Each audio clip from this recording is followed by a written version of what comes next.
Okay, so this is just a continuation from the first video. So this will just be part two of the liberal government reform stuff. And where we left off, we said that the richer people in the cities were beginning to worry about all the poor people stealing their stuff. And remember that liberalism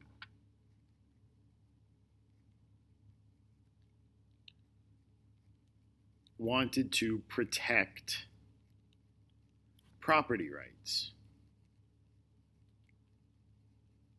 And so this is right up their alley. So in 1829,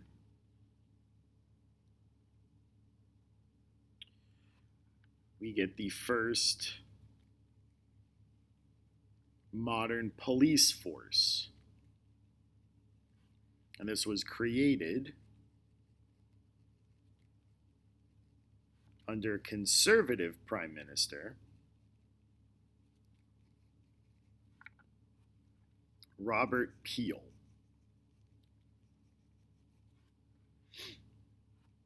And this is why British policemen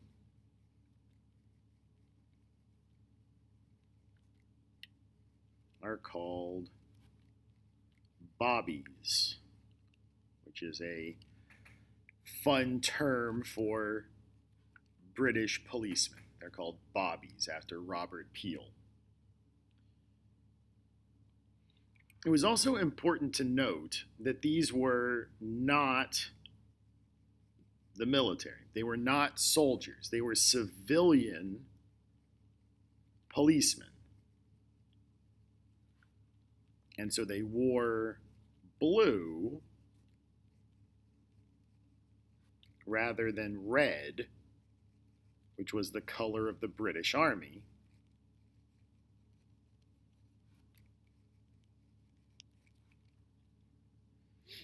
To denote that they were civilians.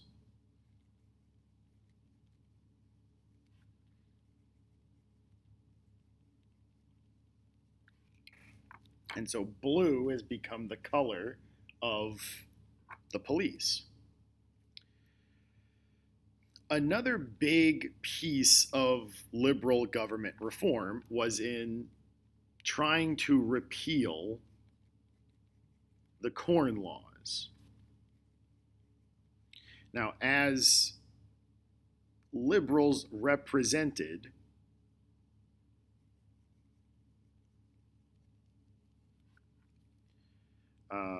more urban people, as the property requirements were dropped for voting,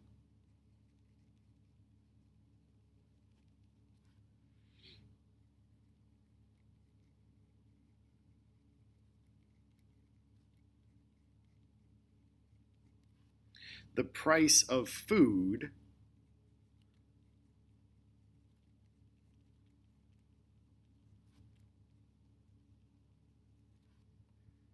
became a big issue. The Corn Laws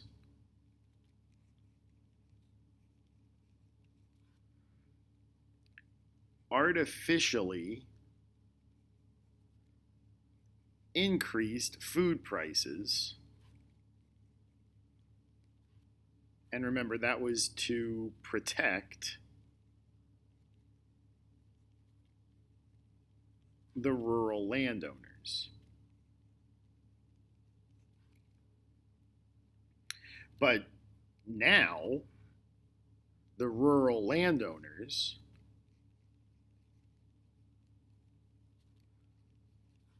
are outnumbered,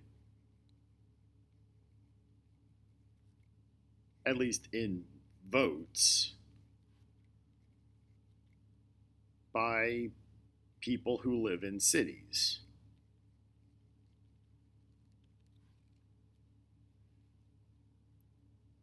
And so there became more and more movement to get rid of the Corn Laws. And the potato famine was the last straw.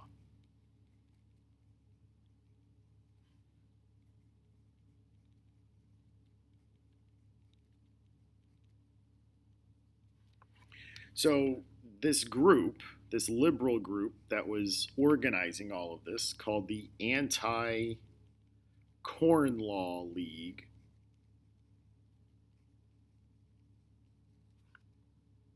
have used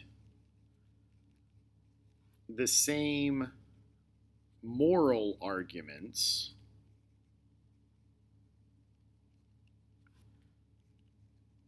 used against slavery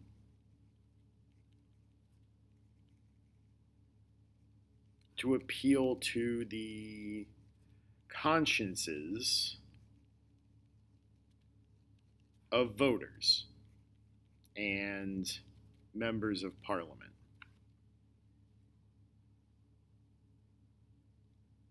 And so finally, in 1846, the Corn Laws were repealed.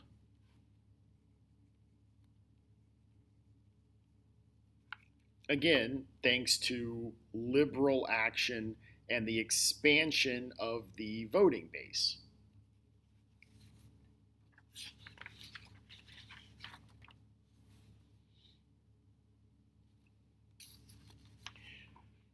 So at this point, we should probably say something about liberalism elsewhere.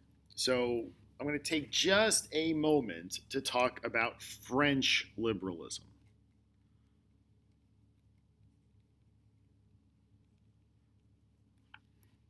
Now, French liberalism had two things going against it.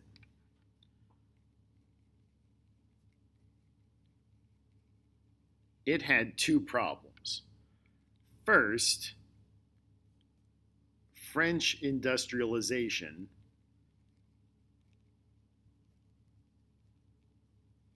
lagged behind British.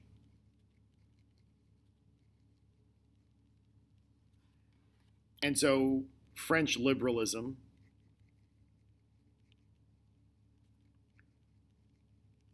hadn't been around as long.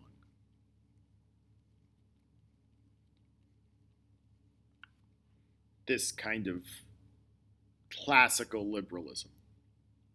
The other problem was that it was associated with the French Revolution,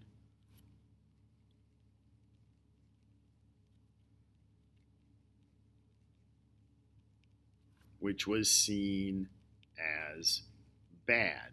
And we've covered that idea pretty extensively. So French liberalism had two problems. It didn't have the same lead up that the British did, and it was associated with the French Revolution, which was also bad.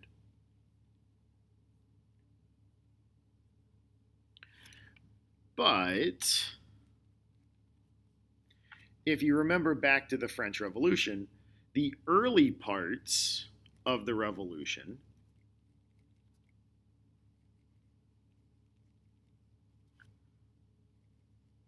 were well liked, and they were needed reforms.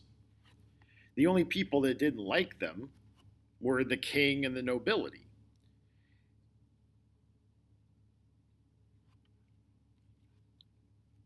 People didn't like the parts of the revolution where they were chopping heads off, but the early parts of the revolution, which we called the liberal phase,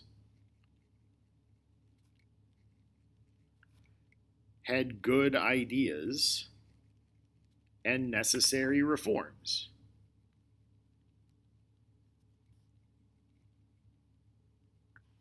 It's just that it was lumped in with Robespierre and the Terror, and so the liberal phase gets drowned out by the guillotine.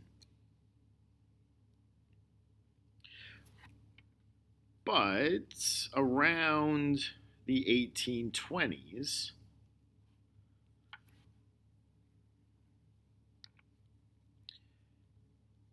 a small number of actual liberals were emerging in Paris.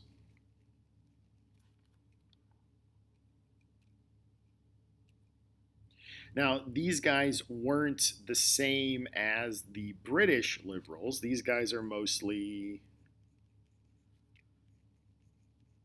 urban professionals,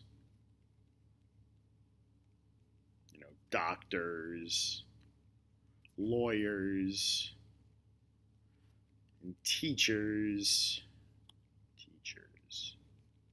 etc.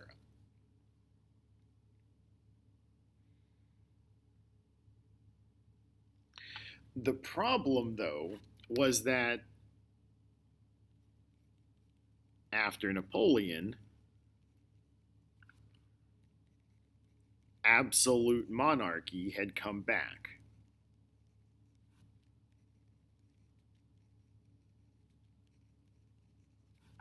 So while the British had many avenues for these ideas to be let out peacefully, the French cut off all of those pressure release valves.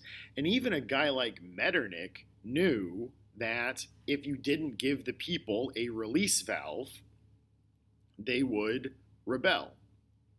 And Metternich tried to install release valves.